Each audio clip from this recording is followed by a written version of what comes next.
Good morning students. Today we are going to see Science and Technology of Standard 9.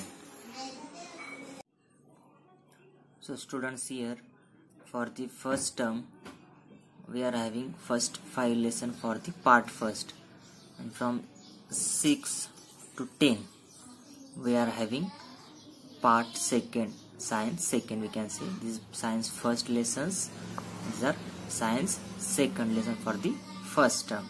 So today we are going to see the first part of the lesson, classification of plants.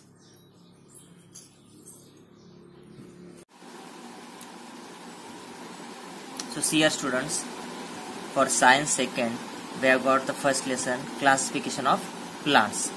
So in this we are going to see the topics: kingdom Plantae, subkingdom Gymnosperms, subkingdom Angiosperms. So in this lesson, let us recall what we are learning in 8th standard. How have living organisms been classified? You have already studied the kingdoms Monera, Protista and fungi of the 5 kingdom classification system proposed by Robert Whittaker in 1969 for the study of living organisms. So see here students, in the 8th standard the first lesson is there. In that we have learned this 5 kingdom system given by Robert Whittaker in 1969. So what are the hidden secrets of the kingdom Plantae which impart this green freshness to our surroundings? Just how much diversity is there in this kingdom? Let us see. Last year we have seen this chart. We again see this. Living organisms are classified into 2 major categories, that is prokaryotic and eukaryotic. In prokaryotic we have only one type, that is Monera. But eukaryotic there are unicellular, multicellular. In unicellular there is Protista. In multicellular there is with cell wall, without cell wall. So in multicellular with cell wall we have again two parts, that is autotrophs and heterotrophs, means Plantae. That is we are going to see in this lesson. Kingdom Plantae we have to study, and heterotrophs fungi without cell wall, that is Animalia. Okay. These are the main constraint or main types of living organisms.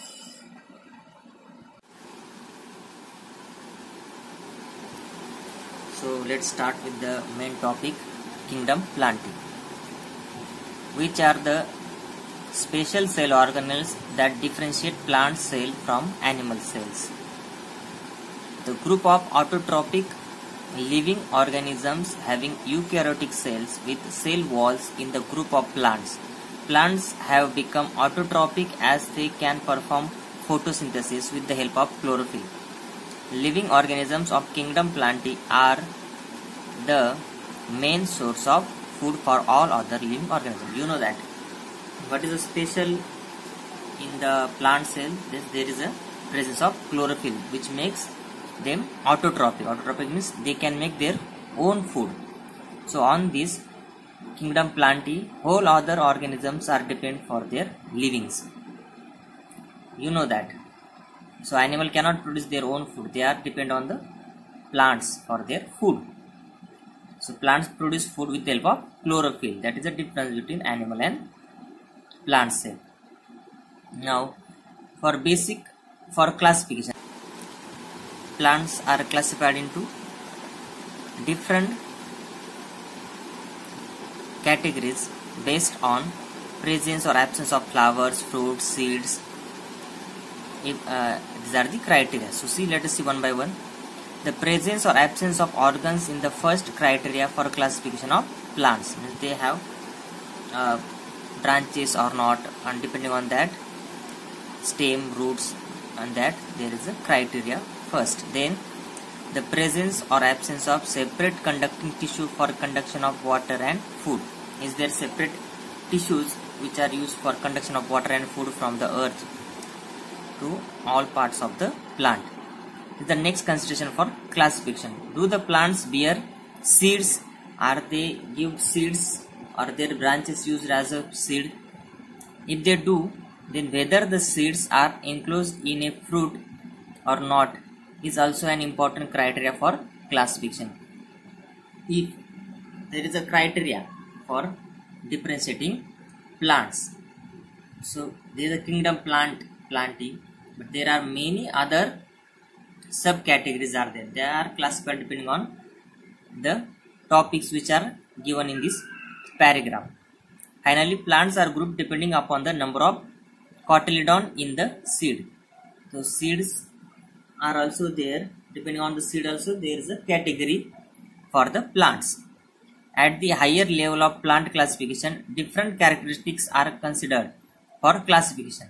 For example, depending upon the absence or presence of flowers, fruits and seeds, plants are classified as cryptogams or phanerogams, depending upon whether seeds are enclosed within a fruit or not. Phanerogams are classified as gymnosperms and angiosperms. Angiosperms are further classified as monocots or dicots, depending upon the number of cotyledon in seed. So here in our lesson also we have to see gymnosperms and angiosperm. These are also the topic you consider. So gymnosperm and angiosperm comes under the phanerogams, and depending on the phanerogams it depends on flower, fruit and seeds. So one by one we are going to see how they are classified. So here it is one introduction of a scientist given. In 1883, Eichler, a botanist, classified the kingdom Plantae into two subkingdoms. As a result, two subkingdoms, cryptogams and phanerogams, were considered for plants classification. So the two major classification of plant is done by the scientist in 1883, Eichler. Okay, so we will see the next part. So here students, till now we have seen there are major two parts for plant system we have to see in this lesson, that is cryptogams and phanerogams. Now see here, so we first see cryptogams. So there is one experiment given where we have to see that we have to collect greenish water from the pond. You see, whenever there is a water collected, there is a green side at the corner. So we have to collect that green water and we have to perform an experiment in that.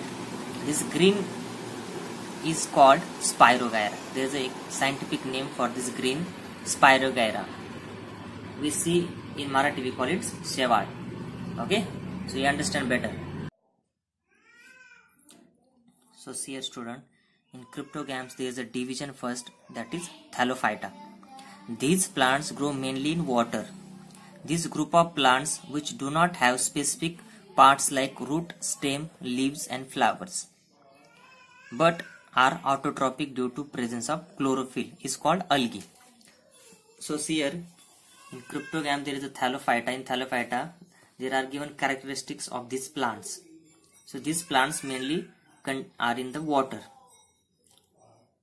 This group of plants do not have specific parts. They don't have parts like root, stem, leaves and flowers like we see the plants nearby us. Those are big plants, okay? But they are autotrophic. They are not dependent on others. They are producing their own food. And there is a presence of chlorophyll inside their body. Okay, and we call them as algae. Algae shows great diversity. They may be unicellular or multicellular and microscopic or large. So see here, the Thallophyta plants are maybe big size or small, microscopic, and they are unicellular or multicellular.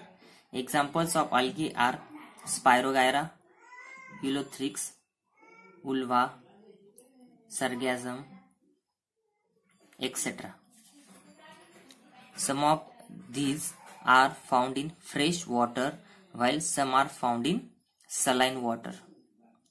These plants usually have a soft and fiber-like body. So these mainly found in fresh water, and some are in the saline water. Also saline means the water which is in the sea. Okay, it is not we cannot drink it, that is saline water. So these plants usually have a soft and fiber-like body. They are very soft. Okay, they are like a fibers. Their body is looking like a fiber. So various types of fungi like yeast and molds which do not have chlorophyll are also included in this group. So there are some fungi also included in the Thallophyta because of their matching with the characteristics. So yeast and mold, you know that we use yeast for making bread butter. Okay, now see what is given here downside. The figures are given. This is ulva plant, this is chara, this is spiral chloroplast. Through microscope we can see this spirogyra like this. Nucleus, there is a cell wall, and also pyronate is inside this. This is a plants of the Thallophyta division. So this is a microscopic view of the spirogyra which is given in this experiment. First we have seen.